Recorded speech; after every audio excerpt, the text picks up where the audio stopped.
A continuación escucharemos la conferencia El papel de la sobrecarga de líquido como predictor de desenlaces en lesión renal aguda, a cargo del Dr. Jonathan Chávez. El Dr. Chávez es jefe de nefrología en el Hospital Civil de Guadalajara Fray Antonio Alcalde, profesor de la Universidad de Guadalajara y miembro del Sistema Nacional de Investigadores en Guadalajara, México. Muchas gracias por estar aquí. Si alguien quiere la presentación, tómense la molestia de escribir a mi correo y con todo gusto se las envío. Cualquier diapositiva que ven referenciada, todo lo tengo en PDF y se las puedo enviar también con mucho gusto. Vamos a hablar sobre sobrecarga de volumen, obviamente enfocada para lo del riñón, pero algunos otros aspectos que son relevantes en cuidados críticos. Mi conflicto de interés, como les comentaba, pues lo más importante es que soy nefrólogo para la plática y está polarizada para eso.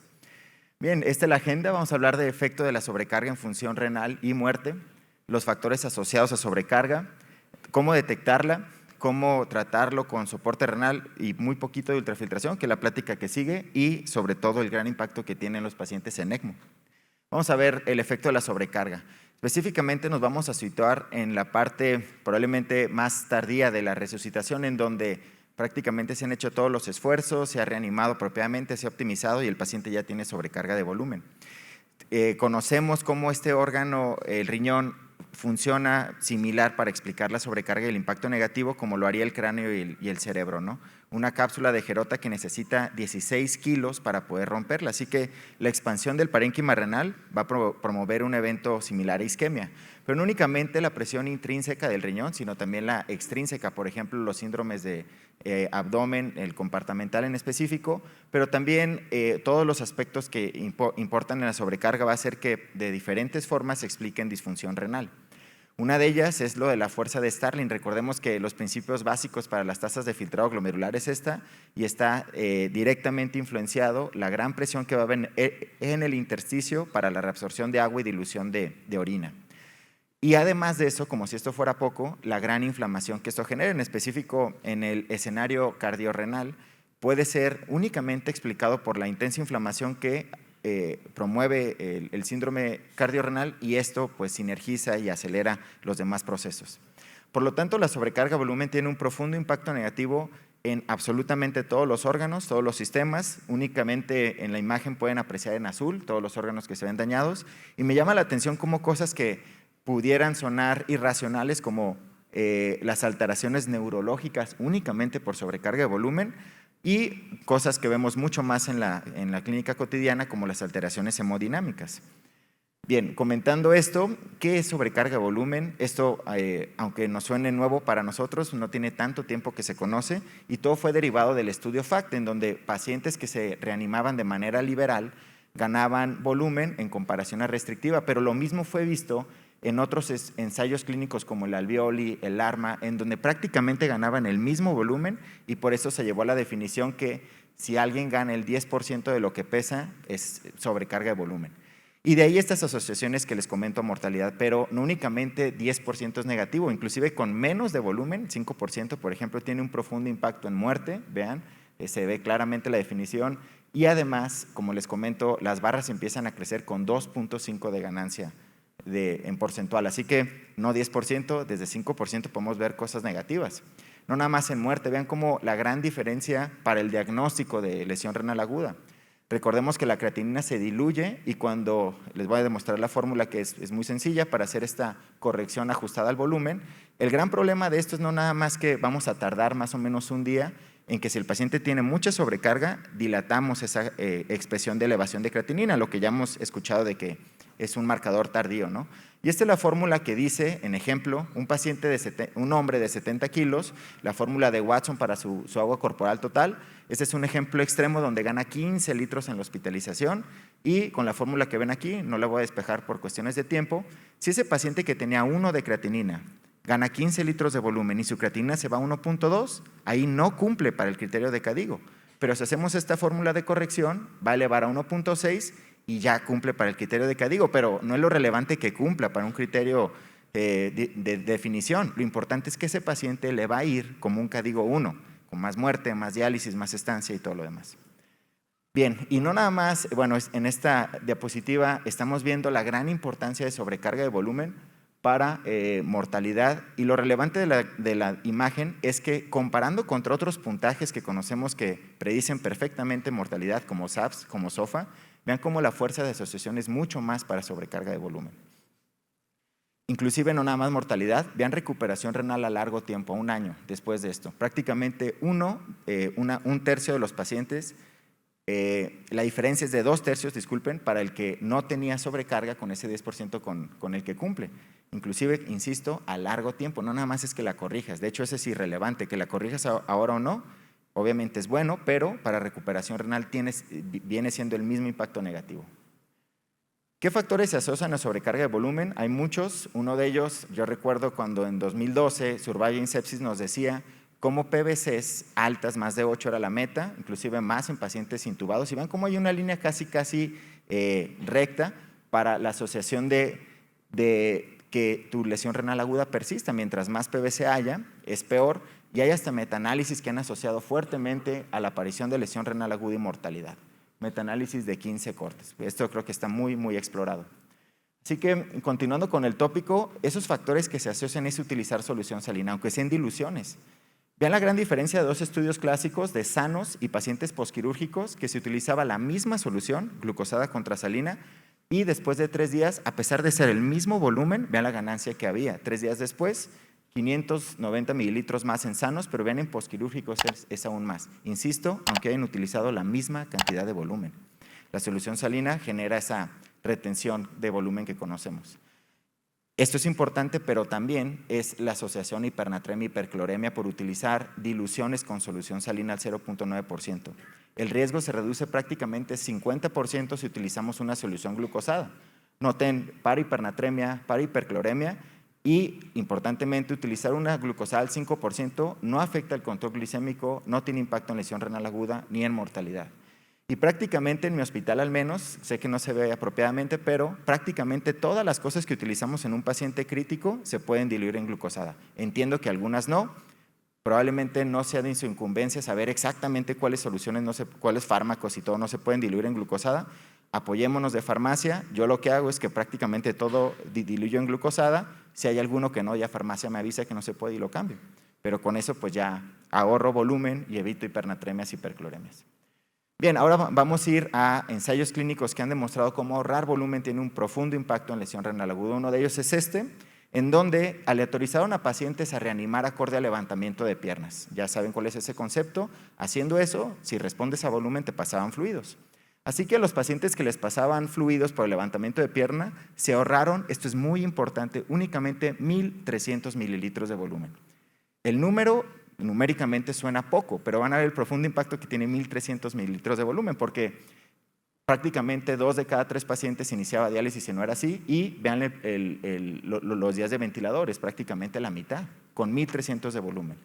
Otro ensayo clínico, el RESPONSE, uno muy importante para mí, en donde después de 2 horas de estar oliguri con la terapia intensiva, 2 horas, hacían un grupo para hacer absolutamente nada, observar únicamente, contra el grupo de interés que era administrar un bolo de 500 mililitros de cristaloide. Después de esto, ven el efecto que tuvo.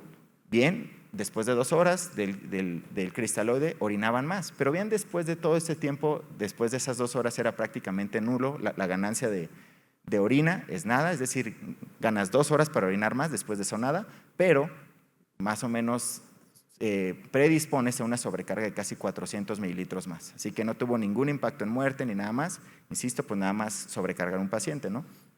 Otro ensayo clínico, el Reversaki. Este fue uno de los mejores ensayos clínicos en el 2021 de nefrología crítica, en donde se aleatorizaron a pacientes que una vez que ya habían estado apropiadamente reanimados, visualizado por los intensivistas, se aleatorizaban a hacer que absolutamente nada fuera de lo habitual, lo que siempre se ha hecho contra el grupo de interés, que era que todos los días alcanzaron un balance negativo de 300 mililitros. Todos los días negativo, negativo. Si no aceptaba diálisis, 900 mililitros, pero era la gran minoría. Así que, como era esperado, pues el grupo que alcanzaban un balance negativo tuvo resultados muy relevantes. Vean los fluidos, no se ven unas diferencias tan notorias en la barra, pero vean los resultados positivos de esto. La probabilidad de necesitar diálisis se redujo 58% y el balance acumulado a 72 horas únicamente fue de 1,100 menos. Insisto, numéricamente 1,100 en 3 días suena muy poco, pero esto tuvo ese gran impacto positivo que les comento de disminuir 58% la necesidad de diálisis. Y ven cómo han sido consistentes de que únicamente con 1100, 1300 de volumen, eso tiene un gran impacto en la función renal. Posterior a 2 días de reanimación, este es otro estudio en donde un balance acumulado, de nuevo, 1200 nada más después de 2 días, ven cómo tiene una intensa fuerza de asociación para un evento renal mayor, el continuo de los 3 eventos que conocemos, ¿no? Así que el 50% del balance acumulado son fluidos que no son necesariamente en la reanimación, hay que tener mucho cuidado en eso. Y por cada litro de balance positivo aumenta 6% el riesgo del MAKE a un mes. Hablando de los balances acumulados que no son obligadamente por líquido que tenemos que pasar, recordemos que los fluidos obligados, es decir, los que sí necesita el paciente por antibiótico, por nutrición, es 32%. El otro son fluidos que no ameritaba o que son fácilmente quitados de las indicaciones. Y esto es la causa principal del balance acumulado, ese fluido que se dice fluido creep, ¿no? o fluido innecesario. Y por esto el nuevo consenso de ADQI, entre otras cosas, ha hecho una posición que se me hace bastante pertinente para el tópico de hoy, que es cómo utilizar los vasopresores rápido durante la reanimación, y esto ayuda a guardar volumen. Recordemos que antes era volumen y cuando no haya respuesta, después vasopresor, ¿no? Y juntos los dos al mismo tiempo. Hay un excepto muy importante que es cirugía grande abdominal, definido como que abran el abdomen y que vean intestino. Eso es cirugía grande abdominal para los estudios. Este es un metaanálisis de 18 ensayos clínicos comparando fluidos liberales contra restrictivos. Vean cómo los liberales aproximadamente es 6 litros en el día 0 o día 1 del posquirúrgico. 6 litros es bastante, pero no hubo ninguna diferencia en complicaciones mayores, pero vean la complicación renal mayor. Hubo una reducción significativa de los eventos renales, así que es paradójico cómo en cirugía abdominal ser liberales en fluidos le va bien al riñón. Es el único excepto que yo he leído, salvo su opinión. Bien, vamos a ver cómo detectar la sobrecarga. Es muy difícil. En nefro estamos acostumbrados a detectar sobrecarga en pacientes en hemodiálisis, ingresos, contraegresos, después que llega la sesión y le quitamos volumen.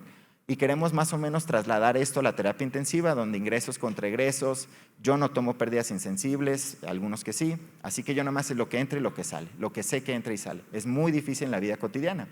Hemos visto lo de las líneas B, no quiero decir nada más de eso, ya lo conocen. Inclusive por bioimpedancia, que esto es relativamente nuevo en la terapia intensiva. Nosotros tenemos utilizando bioimpedancia ya casi 20 años en nefrología, pero en la terapia intensiva no hay tantos métodos de bioimpedancia que hayan sido validados. Esto es uno de ellos, en donde se vio que hacer la bioimpedancia con esta máquina, primero, a partir del segundo día, el 63% ya estaba sobrehidratado con la bioimpedancia y el riesgo de muerte se aumenta 22 veces, el Los-Radio es 22 veces más, es ridículamente alto. El riesgo de la mortalidad, no creo que sorprenda a nadie, ya conocíamos esta intensa asociación. Otra forma, que suena muy complejo, es evaluar la sobrecarga de volumen, pero por el edema periférico. Todo lo hemos visto, eso es histórico. Es muy complejo esta evaluación, 36 mediciones de múltiples zonas del cuerpo para detectar este no está sobrecargado, este sí, tiene edema. Digo, a lo mejor no necesitas de un eco para saber eso. Y como era esperado, pues esto se asoció intensamente para mortalidad también. Así que bueno, no creo que sea algo sencillo, honestamente, ni lo voy a hacer tampoco en mi hospital, pero hasta esto existe, pues. El Vexus, que ya lo saben, no quiero decir más de él. Y hablando del flujo intrarrenal continuo, eso significa, digamos, la normalidad. Un flujo renal continuo, inclusive hay metaanálisis de 3 estudios que si lo tienes normal, si no está sobrecargado, disminuye el riesgo casi a la mitad de tener lesión renal aguda. Y totalmente lo opuesto. Vivimos este artículo ayer, rápidamente hago un resumen, en donde pacientes que estaban en continuo y que cambiaban a discontinuo, esto incrementó el riesgo de lesión renal aguda y muerte. Vean como 58% de los pacientes ya lo hacían discontinuo días después y vean de nuevo la diferencia de balance acumulado de esos pacientes. Es mínima, es prácticamente cerca de 1 litro únicamente. Y vean la gran diferencia, 1 litro contra tener flujos renales continuos o discontinuos. El riesgo ajustado de lesión renal aguda es de 9 veces más y de morir es de 26 veces más, increíblemente alto también. Bien, y tener, esto es muy importante para mí, qué bueno que salió ya esto. El VEXUS, conocemos mucho del VEXUS en el mundo cardiorrenal, específicamente en cardio, pues recordemos que fue validado y se hizo famoso en pacientes posquirúrgicos cardíacos. Pero este estudio, que es reciente, creo que ejemplifica lo que vemos todos los días en la clínica cotidiana, al menos yo lo hago. Que pacientes que no tienen un cardiorrenal o que no son cardiológicos, el VEXUS no es tan bueno como uno lo lee. Este estudio de terapia intensiva abierta, no nada más cardiorrenal, evaluó los VEXUS todos los días para pacientes que tenían, para probar la hipótesis de que un VEXUS 2 o 3, es decir, congestivo, se asociaba a lesión renal aguda. Pueden apreciar que inclusive VEXUS de 2 y 3 no tuvo ninguna correlación para lesión renal aguda, es decir, estar congestivo de esos pacientes no hicieron lesión renal aguda, ni tampoco para mortalidad. Y tienen una excelente discusión los autores diciendo lo que traté de darles el mensaje, de que el VEXUS se conoce en el mundo de cardiorrenal. Fuera de cardiorrenal no lo conocemos tanto. Les voy a decir mi experiencia personal, un ensayo clínico que está en vías de publicación, en donde pacientes que tenían un síndrome cardiorrenal tipo 1, es decir, falla cardíaca aguda, lesión renal aguda, eran aleatorizados a hacerle los de siempre, descongestión con diuréticos y todo lo que tienes que hacer, contra decidir qué diuréticos necesitas y cuándo pararlos acorde al VEXUS. Si tienes VEXUS de 3, intensificamos todo, si tienes 0, paramos todo. Sin nada más. Así que evaluamos como objetivo primario que la función renal se recuperara y como los secundarios que necesitaras diálisis, días de hospitalización, que bajaran los péptidos, entre otras cosas. Sorprendentemente vimos que nuestro objetivo primario no se cumplió, es decir, guiar las decisiones de ultrafiltración, de descongestión con puro VEXUS, no mejoró nuestra función renal, pero dos cosas importantes. Una de ellas, que redujeron más del 30% los péptidos, eso es importante, y la otra, que nos ahorramos 2 días de hospitalización, se ahorra mucho dinero ahí. Bien, lo que quisiéramos es que esta curva que ya conocemos bien en terapia intensiva, de optimización, estabilización y evacuación, con estos mensajes de ahorrar volumen, evacuar rápido, se atenúe y haga esta curva, ¿no? En donde no hagamos sobrecarga y además la descongestión sea mucho más fisiológica. Vamos a ver de diálisis en sobrecarga, específicamente, como saben, para tomar esta decisión de diálisis y sobrecarga, por supuesto que tener una sobrecarga ha influenciado esta decisión históricamente. ¿Qué tal esta pregunta en donde a nefrólogos e intensivistas les decían cuándo iniciar diálisis? Y se vio que los nefrólogos somos mucho más intensos en tomar esa decisión por sobrecarga de volumen. Una de las explicaciones porque yo creo que si se involucra un nefrólogo en esa decisión, le va mejor a un paciente. Y vean esta pregunta muy similar en donde le preguntan a las terapias intensivas del Reino Unido cuándo inician terapia de soporte renal en lesión renal aguda y llama la atención que el 100% de ellos respondió que por sobrecarga de volumen. De hecho, 100% fue exactamente igual que hipercalemia, como pueden apreciar aquí la barra. Creo que es la decisión que todos tomamos. Y en esta dinámica de cuándo iniciar o cuándo no, por supuesto que la sobrecarga de volumen y cómo va específicamente en impacto pulmonar es una decisión obvia para iniciar. Pero a pesar de eso, este artículo se lo comenté a Gregorio ayer, es un post-hoc del START-ACI, ya conocieron el START-ACI, en donde la hipótesis decía que si inicia rápido la diálisis en alguien que está muy sobrecargado, por ejemplo, alguien que ganó 9,000 de volumen, si alguien pesa 70 kilos, eso es más del 15%, perdón, como el 12% de lo que pesa, ¿no? Entonces ellos les debería ir mejor si inicia rápido la soporte renal. Bueno, sorprendentemente esto no modificó mortalidad, aunque estén sobrecargados y inicia rápido, no modificó absolutamente nada, ni siquiera contabilizando los mililitros que habían ganado de más. Bien, pero hubo dos cosas importantes para aquellos, mortalidad de 90 días, dependencia de diálisis de 90 días es irrelevante, pero dos cosas sí, días de ventilador 1 mes y días de hospitalización. Bueno, todas las debilidades de un post-hoc, ¿no? Así que, acorde a la sobrecarga de volumen, nos sugieren cómo elegir diálisis, ¿no? Alguien que esté sobrecargado, estas son las opciones que tenemos, les voy a decir rápidamente algunas evidencia de esto. Y en esta imagen muy subjetiva nos dice que acorde a lo que tú quieras, el objetivo que quieras llegar a la meta de un paciente, elija la modalidad. Suena racional, específicamente si alguien necesita mucha ultrafiltración, probablemente necesitemos una continua porque quitarle 3 litros, 4 litros con una intermitente es difícil. Pero voy a hablarles de peritoneal en específico. Antes de eso, bien conocido ultrafiltrado NET, ¿no? Hemos conocido que si alguien tiene entre 1.0 y 1.75, esa es la zona segura, en teoría. Menos de eso te mueres más de eso te mueres más. Pero habrá pacientes, por ejemplo, que orinen, que tengan diarrea, que tengan fiebre, que tienen un balance acumulado neutro. Ellos probablemente no necesiten quitarles mucho volumen, ellos solos están evacuándose solos. Habrá pacientes que ameriten y toleren más ultrafiltrado, por ejemplo, edema agudo pulmonar, muy congestivos, que nos vamos a ir más de 1.75 y pues está bien, un día o dos está bien. Y habrá otros pacientes que desafortunadamente son los más frecuentes, que están chocados, que están sobrecargados, que están ventilados, que nuestra decisión es muy, muy, muy estrecha, ¿no? Bien. De otra forma, si tenemos un paciente con edema agudo pulmonar, por ejemplo, el A, no me importa que a lo mejor el ultrafiltrado net sea de 2.5 mililitros por hora en las siguientes 12 horas. Lo que quiero es quitarle volumen rápido. Pero si tengo un paciente con choque séptico, este de aquí, probablemente las primeras 6 horas de terapia de reemplazo renal continuo sean más tenues, incluso hasta le den volumen, y posteriormente sea mucho más fisiológica esa extracción de volumen. Eso afortunadamente sigue siendo algo artesanal. Y depende mucho, como evidentemente lo han visto en las pláticas anteriores, la probabilidad y la fisiología, qué tanto es apropiada para poder trasladar ese fluido del intersticial al intravascular. Depende mucho, obviamente, de la microrrarefracción microvascular. Bien, quiero hablarles de hemodiálisis intermitente. Cuando se compara hemodiálisis intermitente, a pesar de lo que les he comentado antes, contra SLED o contra CRRT, específicamente en pacientes que tienen balance acumulado positivo, es exactamente igual. Así que, a pesar de que tengamos cierta polarización, por decir continuas en estos pacientes, pues la evidencia que soporta eso la verdad es muy escasa o nula. Por otro lado, esperemos que un paciente tenga hipotensión intradiálisis cuando tenga un colapso de la vena cava. Ayer hablaban, esto es intuitivo, es obvio, si tiene una vena cava colapsada, no está sobrecargado, por supuesto que va a aumentar el riesgo, vean, hasta 35 veces más de que se hipotense cuando le hagamos ultrafiltración. Pero ahora quiero hablar de diálisis peritoneal.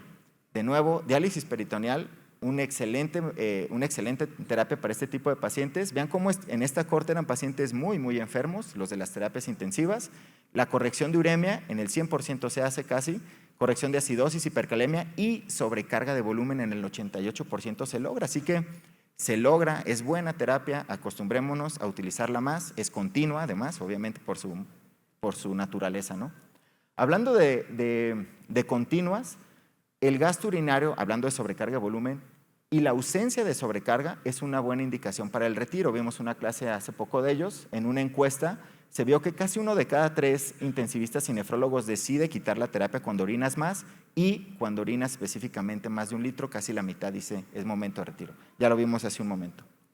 Y en una figura, la verdad, muy, muy simplista, pero muy objetiva, nos dicen que más o menos pensemos que es momento de retiro, la orina, ya lo vimos, pero cuando no haya sobrecarga de volumen. Pero por supuesto que esto es una evaluación multiparamétrica, ¿no? Si alguien ya cumplió estas metas, pero tiene potasio de 6, obviamente no lo quito, tiene urea de 300, pues obviamente no lo quitaría, ¿no? Y hemos llegado a pensar que la ultrafiltración, retirar este volumen es apropiado, pero para pacientes que viven, que estarían fuera del hospital. Noten cómo hace casi ya 30 años se han diseñado dispositivos para poderlos utilizar y cada vez se han hecho un poco más pequeños para poderse utilizar de manera incluso ambulatoria. Y este dispositivo, de hecho, está aquí afuera, pues, lo pueden ver. Es un dispositivo muy, muy, muy pequeño. Y este es un estudio que tiene apenas unos días, que publicaron en Cardiorrenal Medicine, en donde se probó en 3 cerdos. Esos 3 cerdos se les puso un catéter habitual, un catéter yugular. Vean los ultrafiltrados que se daban por hora. El hemofiltro, que es muy, muy pequeño, aquí está. Pueden remover hasta moléculas de 50,000 Dalton. Si vean la tasa de ultrafiltración de 3 a 5 mililitros por minuto, significa más o menos 1800 en 6 horas. O sea, alguien se podría descongestionar fácil con esto. Y lo predicho y lo que les quitaron de volumen, pues es muy, muy certero. Así que, bueno, pues en cerditos vamos viendo a ver si esto funciona. Es pertinente, es lógico y es con un catéter, como les decía, periférico también, que es lo atractivo. Y además tuvieron la certeza de haber quitado la bomba de ultrafiltración. Como ven aquí no tiene bombas. Por lo tanto, esto funciona con un gradiente de gravedad. La idea es que te lo pongas aquí y la bolsa de ultrafiltración la pongas, por ejemplo, en tu tobillo y únicamente por gravedad esté jalando volumen. Y además también no utiliza heparina. El filtro tiene para una duración de un día sin heparina, así que pues, suena muy atractivo. Bien, y por último, pocas diapositivas del gran impacto que tiene sobrecarga en ECMO. Primero, pues, un paciente con ECMO que necesita CRRT aumenta 6 veces el riesgo de morir. Eso pues creo que es obvio. Si el riñón está mal, pues eso en todas las patologías ha tenido esa sinergia de mortalidad. Y este es un metaanálisis de 19 estudios y no sorprende que la causa número 1 de iniciación de diálisis en ellos sea sobrecarga de volumen y la modalidad que más se haga sea SCUF para quitar ese volumen. Creo que de nuevo es obvio viendo esta evidencia, ¿no? Vean en este ejemplo de ECMO por ARTS, al segundo día, por cada litro de balance acumulado, el riesgo de morir aumenta 28%. Es muy, muy alto, pero este es peor aún. Estos son pacientes con ECMO arteriovenoso, donde el volumen acumulado positivo a 3 horas de iniciarlo nada más, 3 horas, los que hemos estado expuestos al ECMO, vemos que esto es muy, muy frecuente, y únicamente vean cómo aumenta hasta 600% el riesgo de morir. Por ejemplo, si a 3 horas tienes un balance de 4.2, nada más el 4% sobrevive en esa línea, ¿no? Dramáticamente, una noticia dramática, pues. Y hablando de esta sobrecarga y cómo se maneja con ECMO, vean el volumen influido. Esto es de nuevo el balance acumulado. Si el día 1 ganaste 11,000 de volumen, esos pacientes vivieron, 14,000 de volumen, esos pacientes fallecieron. Y por otro lado, la orina, ¿no? Si al día 1 el paciente orinó 4,000, vive, si orinó 2,700, muere. De nuevo, pues el gran impacto del volumen y cómo manejarlo en ECMO. Por último, mis últimas diapositivas, la sobrecarga al tercer día en pacientes que ya están en diálisis en ECMO se asocia 100% a muerte a 3 meses. Este es el paciente importante para mí, el sobrecargado, y vean cómo la mortalidad es prácticamente todos los pacientes. Bien, es la sobrecarga más asociada a mortalidad, la sobrecarga de volumen para este tipo de pacientes. Por otro lado, existen cosas positivas de iniciarles diálisis a estos pacientes. Noten cómo si les iniciamos diálisis, inclusive en pacientes que tienen lesión renal aguda, los días de balance acumulado los podremos mantener neutros, muy probablemente para eso se inició el soporte, y el SOFA también se mantendría neutro, no hay ninguna significancia estadísticamente significativa entre ellos. Bueno, pues es como querer, digamos, decir que un soporte renal en alguien con ECMO puede evitar que ganes volumen y esto empeore su pronóstico. Hay estudios en camino, específicamente ensayos clínicos que van a abrirnos un poquito más los ojos sobre las estrategias de remover fluidos en pacientes en CRRT. Los dos, uno está para 2026 y otro está, me parece, 2024. Bien, con eso concluyo que la lesión renal aguda por sobrecarga de volumen es un evento muy, muy frecuente, inclusive fuera de la terapia intensiva. La sobrecarga impacta en absolutamente todos los órganos. Detecten la sobrecarga, aunque es algo difícil, recuerden que los ojos no nos ayudan para eso, utilicemos todo lo que ya hemos aprendido en este congreso, descongestionemos lo más rápido posible, lo más seguro también que se pueda, y aún no conocemos el método más apropiado de la descongestión, sigue siendo, como les decía, el escenario clínico y algo artesanal. Muchas gracias por su atención.